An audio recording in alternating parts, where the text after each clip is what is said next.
Hello, কেমন আছেন আপনারা?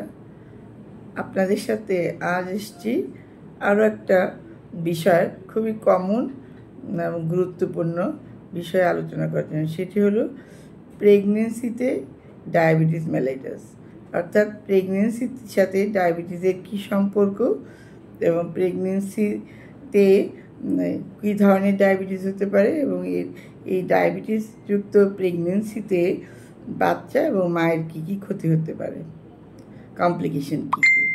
তো থাকুন আপনারা আমার সাথে শেষ পর্যন্ত ভিডিওটা, এবং আমাকে যদি পছন্দ করেন একটা লাইক দিবেন আর আমার সাথে থাকবেন। তো চলুন শুরু করি। সেটা হলো যে প্রেগনেন্সি একটা খুবই কমন ডিজিজ এবং দিন দিন বেড়েই চলেছে থ্রু আউট দ্য ওয়ার্ল্ড, সারা পৃথিবীতে, আমাদের দেশেও এর ব্যতিক্রম না। এবং প্রেগনেন্সিতে আপনার দুই ধরনের ডায়াবেটিস হয়। একটা হলো আগের থেকেই ডায়াবেটিস ছিল, আমরা বলি প্রি এক্সিস্টিং ডায়াবেটিস, আগের থেকেই ডায়াবেটিস ছিল মায়ের, তিনি জানতেন এবং এই ডায়াবেটিস নিয়েই তিনি প্রেগনেন্ট হয়েছেন। আরেকটা হলো যে আগের থেকেই জানা ছিল না তিনি ডায়াবেটিস আছেন কি না, অথবা নতুন করে প্রেগনেন্সির কারণেই তার ডায়াবেটিসটা হয়েছে। এখন এই যে যেটা ওভার ডায়াবেটিস, এটার কিন্তু ইনসিডেন্ট শতকরা একজন 1%। আর কিন্তু প্রেগনেন্সি উইথ ডায়াবেটিস, জিডিএম যেটা আমরা বলি, প্রেগনেন্সি উইথ ডায়াবেটিস মানে এটা যেটা ডিউ টু প্রেগনেন্সির কারণেই হয়েছে এবং সাধারণত প্রেগনেন্সির শেষের দিকে 20 সপ্তাহের পর থেকেই এটা হয়ে থাকে, আগের থেকে ডায়াবেটিস ছিল না। এটাকে বলে জিডিএম। এটা সাধারণত 14%, অর্থাৎ প্রতি 5 জনের মধ্যে একজনের ডায়াবেটিস হতে পারে, তার মানে খুবই কমন। এবং এই আমরা যে সমস্ত কমপ্লিকেশনগুলো প্রেগনেন্সিতে দেখি, তার অধিকাংশ ক্ষেত্রেই আমাদের জন্য দায়ী কিন্তু এই ডায়াবেটিস। তো এই কী কী কাদের ডায়াবেটিস জিডিএম হওয়ার সম্ভাবনা থাকে আমরা জানবো। সেটা হলো যে আমরা কেউ কিন্তু ইমিউন না, যে কেউ প্রেগনেন্সিতে ডায়াবেটিস হতে পারে, তবে যাদের পসিবিলিটি বেশি, আমরা বলি পোটেনশিয়াল ক্যান্ডিডেট, তারা হলো যে ফার্স্ট ডিগ্রি রিলেটিভস, বাবা মা অথবা সিবলিং, তার ভাই বোন, তার ফুপুদের মধ্যে ডায়াবেটিস আছে, পিসি মাসিদের মধ্যে। আর 2 নাম্বার হলো যে ওবেজ, তার ওজন অনেক বেশি, তারপরে তার আগের প্রেগনেন্সির বাচ্চাটা কোনো কারণেই জানতেন না, মৃত বাচ্চা প্রসব করেছিলেন, অথবা বাচ্চার জন্মের পরপরই মারা গেছেন, অথবা বাচ্চার কোনো জন্মগত ত্রুটি নিয়ে জন্মগ্রহণ করেছে আগের বাচ্চা, অথবা বারবার অ্যাবর্শন হয়ে যায়, মিসক্যারেজ হয়ে যায়। আর হলো যে প্রেগনেন্সিতে প্রি এক্লাম্পসিয়া হয়েছিল আগেরবার, এরা মোটামুটিভাবে। আর এই প্রেগনেন্সিতে যাদের আমরা বলি যে পানি অনেক বেশি পেটে, পলিহাইড্রামিয়াস, বারবার রিকারেন্ট ইনফেকশন হচ্ছে, ক্যান্ডিডিয়াসিস হচ্ছে, চুলকানি হচ্ছে, ইউরিনারি ট্র্যাক্ট ইনফেকশন হচ্ছে, এরা কিন্তু ডায়াবেটিস উইথ প্রেগনেন্সির সাথে ডায়াবেটিস হওয়ার সম্ভাবনা অনেক বেশি থাকে। তাহলে আমরা কিভাবে বুঝবো, কী কী টেস্ট করব, আমরা কখন কাদেরকে টেস্ট করব? আমরা প্রেগনেন্সিতে জানেন যে আপনারা যখন প্রথম বাচ্চা প্রেগনেন্সি টেস্ট পজিটিভ হওয়ার পর, অথবা যখনই আপনারা বুঝতে পারেন, যখন প্রথম আসেন, আমরা এলেই কিন্তু বেশ কিছু পরীক্ষা করতে দিই। তার মধ্যে আমরা কিন্তু ব্লাড সুগারও দিয়ে থাকি। হ্যাঁ, ব্লাড সুগার কিন্তু আমার সবার বেলা প্রয়োজন পড়ে না। হ্যাঁ, ধরেন 18-19 বছর একটা মেয়ে, ফ্যামিলিতে ডায়াবেটিস নাই, ওজন টোজন সব ঠিক আছে, তাকে কিন্তু আমরা প্রথমেই 12 সপ্তাহের সময় সুগার করি না। হ্যাঁ, আমরা যাদের এই যে কন্ডিশনগুলো বললাম, এদের বেলায় কিন্তু আমরা না খেয়ে এবং 75 গ্রাম গ্লুকোজ খেয়ে একদম স্ক্রিনিং টেস্ট তখনই আমরা একবার করে ফেলি।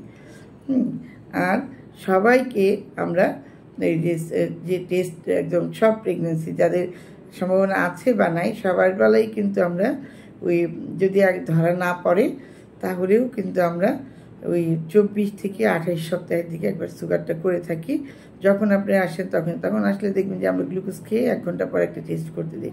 তখন যদি আপনার ওই যে রেঞ্জ তার বেশি থাকে তাহলে কিন্তু পরের দিন আমরা আবার না খেয়ে এবং 75 গ্রাম গ্লুকোজ খেয়ে আবার করতে দিই। এবং এই গ্রুপটাকে কিন্তু আমরা পরের 6 মাসের পর থেকে যতবার আপনারা আসেন ততবারই কিন্তু আমরা মোটামুটি সুগারটা করিয়ে নিই।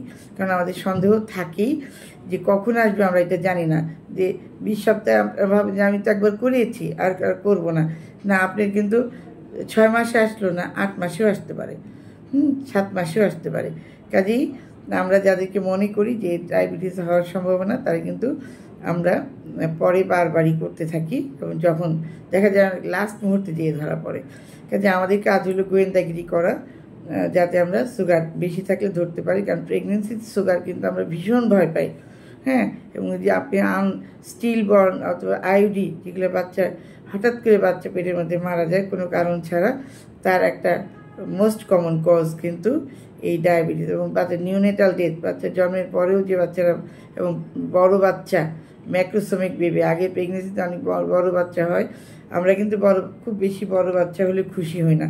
আমরা কিন্তু 4 কেজির বেশি করে যদি বাচ্চা হয় তাহলে আমরা কিন্তু ব্লাড সুগারটাকে অবশ্যই প্রথমে রাখি, হ্যাঁ। তো এখন আমরা ডায়াবেটিস যদি আগের থেকেই থাকে তাহলে তাদের ম্যানেজমেন্ট একরকম, যে উনি আগের থেকেই জানেন যে তার সুগার বেশি, উনি বাচ্চা নিতে চান, তাহলে তাকে আমরা বলবো যে আপনি কমপক্ষে 3 মাস আগের থেকেই আপনি সুগার কন্ট্রোল করবেন। এবং ব্লাড সুগার শুধু অনেক সময় দেখা যায় যে আমি তো 3 দিন না খেয়ে থাকলে আমার সুগার কমে যাবে, এটাকে কিন্তু আমরা কন্ট্রোল বলি না। আমরা বলি যে 3 মাস কন্ট্রোলে থাকতে হবে, এবং 3 মাস কন্ট্রোলে আছে কি না সেটারও কিন্তু একটা টেস্ট আছে।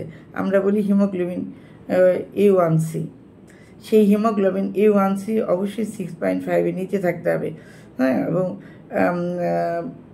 7.6-এর নিচে থাকলে সবচেয়ে ভালো হয়। তাহলে আমরা বলি যে 3 মাসের গড় যে সুগারটা ওটা ঠিক আছে। কারণ আপনি 3 দিন না খেয়ে বা খুব টাইট কন্ট্রোল করলেন, আপনার ব্লাড সুগার কন্ট্রোল হয়ে গেল, এমন না। 3 মাস কন্ট্রোলে থাকার পরে আপনার হিমোগ্লোবিন A1C নর্মাল থাকতে হবে, সুগার নর্মালে থাকতে হবে, দেন আপনি প্রেগনেন্সি যাবেন। এবং তার আগে থেকে 1 মাস আগের থেকে আপনি ফলিক অ্যাসিড শুরু করবেন। কারণ এই গ্রুপের কিন্তু যাদের আগের থেকেই ডায়াবেটিস থাকে এদের কিন্তু বিকলাঙ্গ শিশু হওয়ার সম্ভাবনা বেশি। কিন্তু জিডিএম যাদের, তাদের হলো 20 সপ্তাহের পরেই হয়, এদের কিন্তু বিকলাঙ্গ বাচ্চা হয় না। কারণ ওই যে এমব্রায়োজেনেসিস, অঙ্গ প্রত্যঙ্গ তৈরি হয় কিন্তু প্রথম 3 মাসে। কাজে প্রথম 3 মাস তো উনি ডায়াবেটিস ছিলেন না, কাজে তার কিন্তু এমনি বিকলাঙ্গ শিশু হওয়ার সম্ভাবনা কম। কিন্তু অন্যান্য কমপ্লিকেশনগুলো সেগুলো কিন্তু সেম থাকবে। তাহলে জানি আমাদের কী কী কমপ্লিকেশন হতে পারে। আর মায়ের কমপ্লিকেশন কি? মায়ের হলো যে ওই যে বারবার আপনারা জানেন যে ডায়াবেটিকদের কী হয়, ক্যান্ডিডিয়াসিস, ফাঙ্গাল ইনফেকশন বেশি হয়, অর্থাৎ প্রস্রাবের জায়গায় চুলকাবে এবং ছানার মতো যাবে আর চুলকাবে আর ধাতু যাবে। তারপরে কি হবে, বারবার প্রস্রাবে ইনফেকশন হবে, হ্যাঁ। তারপরে মায়ের প্রিএক্লাম্পসিয়া হতে পারে, মায়ের পলিহাইড্রামনিয়াস হতে পারে, এবং বা প্রিটার্ম ডেলিভারি হতে পারে। আর ওই যে বিগ বেবি হওয়ার জন্য মায়ের অবস্ট্রাক্টেড লিভার হতে পারে, এবং অবস্ট্রাক্টেড লিভারে যে সমস্ত কমপ্লিকেশনগুলো ওগুলো হতে পারে। আর বাচ্চার কী কী হবে, ওই যে বাচ্চার বললাম মিসক্যারেজ হবে, তারপরে হলো প্রিটার্ম বাচ্চা, প্রিম্যাচিওর বাচ্চা হতে পারে, ম্যাক্রোসেমিক বড় বাচ্চা হবে, এবং এই সমস্ত বাচ্চা অল্পতেই পরবর্তীতে হাইপোগ্লাইসেমিক হবে, এবং নিউনেটাল আইওডি হয়ে যেত, ইন্ট্রাইন্ট্রেন ডেথ, তারপরে নিউনেটাল ডেথ, এইগুলোকে কিন্তু, এবং এইগুলোকে কিন্তু আমরা ভীষণ ভয় পাই। এগুলো হলো প্রেগনেন্সির বড় শত্রু, কমপ্লিকেশন। তো আমরা জানলাম যে কমপ্লিকেশন বেশি হয় এবং আমরা ধরতে পারলাম। আচ্ছা, এখন আমাদের আসেন ম্যানেজমেন্ট কী করব। আমরা আগে বললাম যে প্রেগনেন্সি উইথ ডায়াবেটিস যদি থাকে অথবা আগের থেকেই ডায়াবেটিস জানা আছে, তাহলে কি করতে হবে, তার চেক আপটা কিন্তু খুব ফ্রিকোয়েন্ট হতে হবে, হ্যাঁ। নর্মালি যে আমরা যেভাবে করি তার চেয়ে বেশিবার আপনাকে আসতে হবে। এবং ব্লাড সুগার কন্ট্রোলে রাখার জন্য আমরা বলি যে বাসায় আপনি নিজেরাই ওই টেস্ট করবেন গ্লুকোমিটার দিয়ে। আমরা বলি 6 বার করতে, 6 বার না পারেন অন্তত খাওয়ার আগে একবার, সকালে নাস্তার আগে একবার, পরে একবার, দুপুরেও তাই, রাতেও তাই। তো এতবার যদি নাও পারেন আপনারা, অন্ততপক্ষে দিনে 2 বার বা করতে হবে, 2 বার বা 3 বার করে করতে হবে। আচ্ছা, এখন সুগারটাকে একদম টাইট কন্ট্রোলে রাখতে হবে। ফাস্টিং থাকতে হবে আপনার 5.1 থেকে 5.6, আর আপনার থাকতে হবে হলো ওই 6 to 8 আমি বলি, আমরা বলি। তো এর বাইরে কিন্তু যাওয়া যাবে না।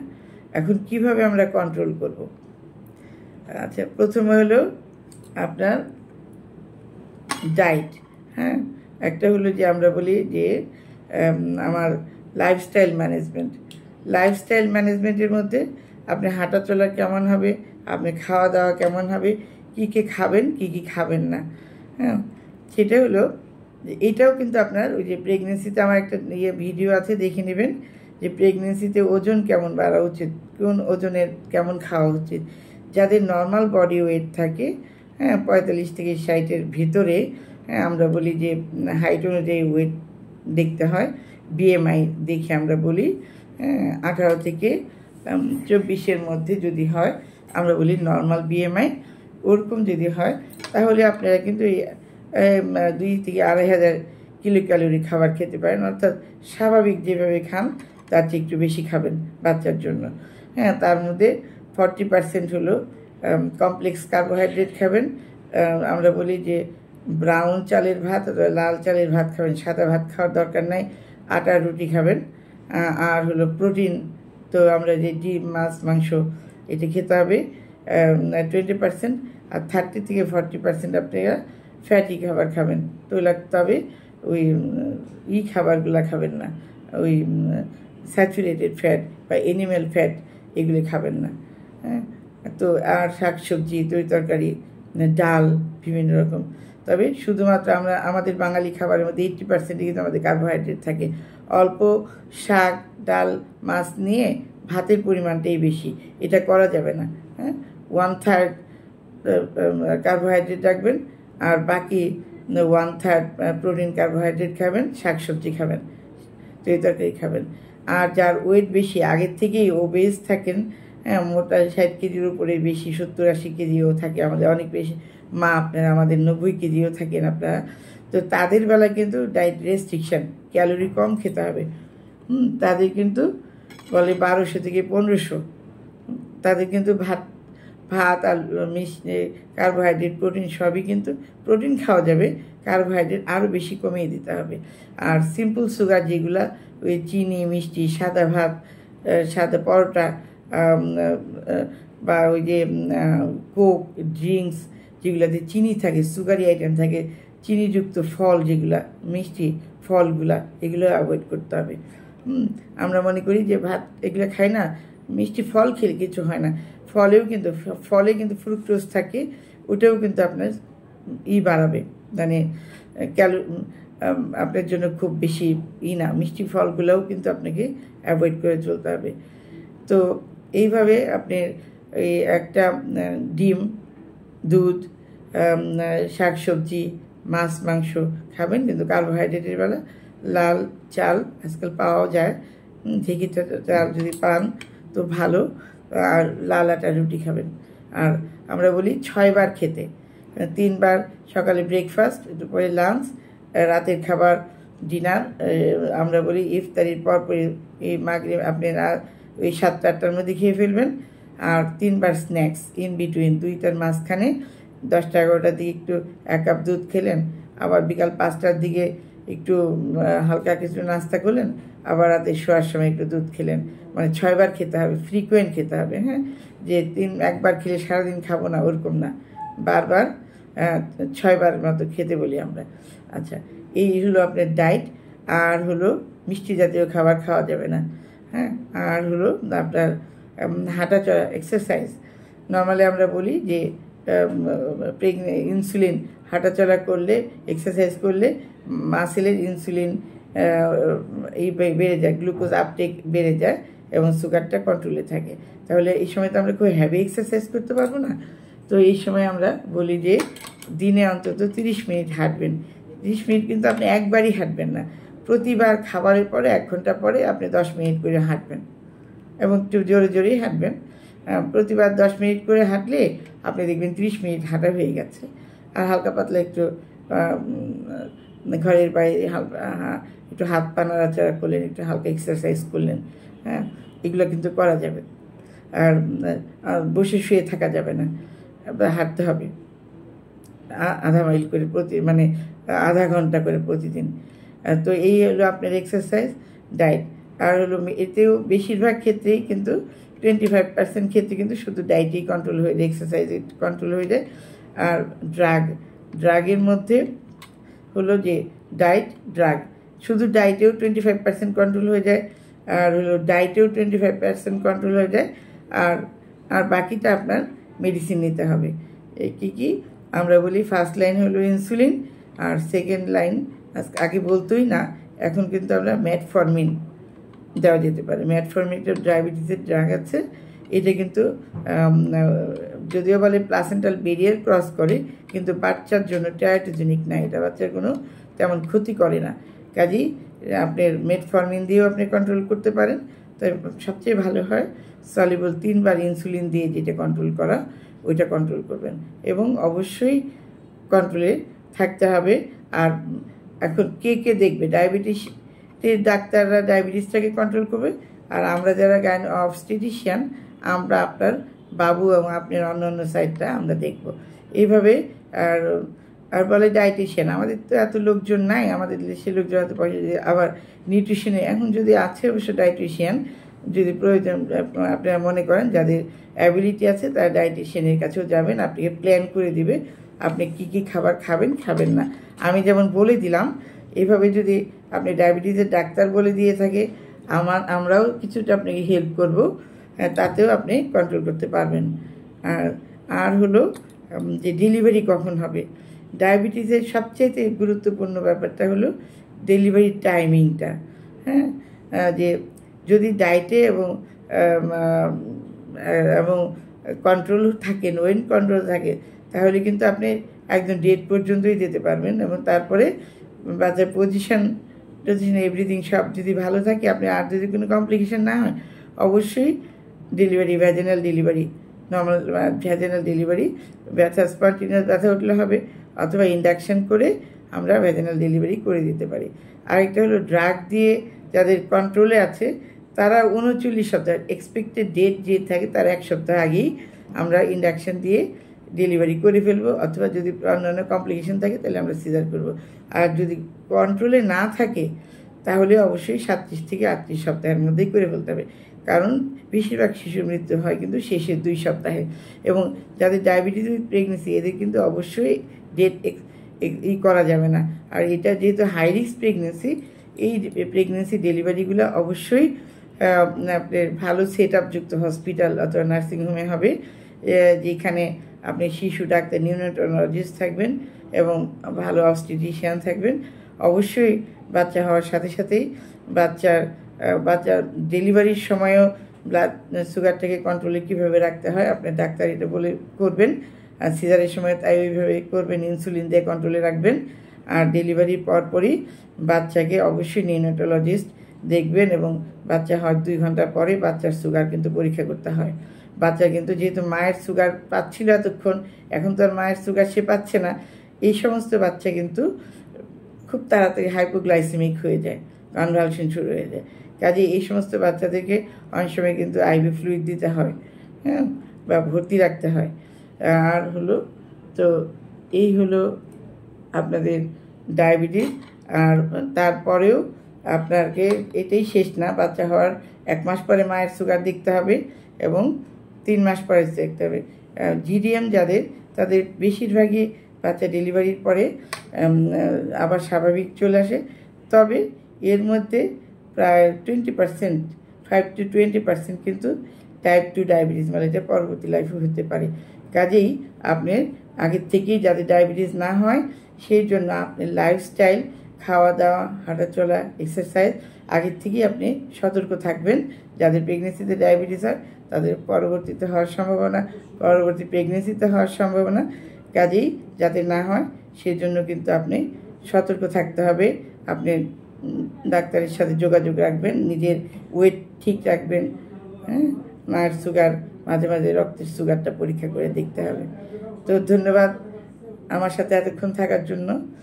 ভালো থাকবেন, সুস্থ থাকবেন।